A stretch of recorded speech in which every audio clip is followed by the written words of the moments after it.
Society has that nice narrow path for you to go to, like you do this and then this and then this.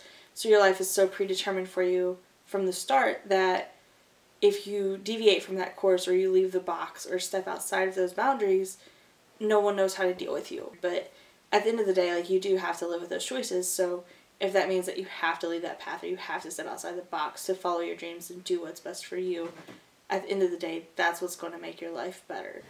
When making big decisions in my life, like, I usually call up on certain people and certain things. My grandmother's really, really close to me. She's been there with me through everything. If it's a big decision, I usually talk it over with her for a little bit.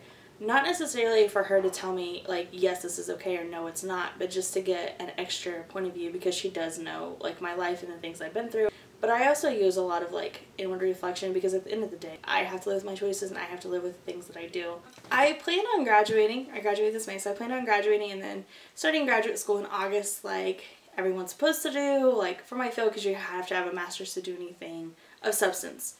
So I plan on going to graduate programs. I plan on applying to several schools. My top two were Youngstown, Ohio, and then Ball State University.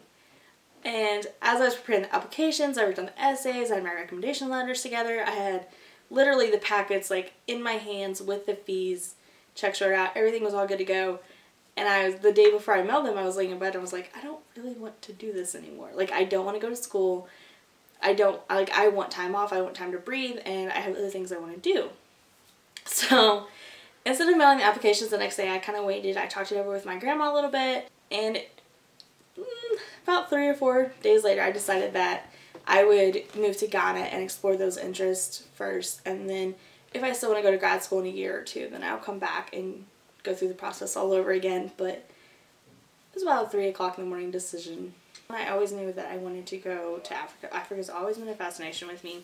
I'm not really sure why, just always was. Even when I was a little kid, like in elementary school, I used to draw pictures of Africa. I think taking risks is one of the biggest benefits in living, is because you don't learn from success. You learn from your failures, and that's how you can learn to appreciate success. So if you don't take those risks, you're never going to truly know.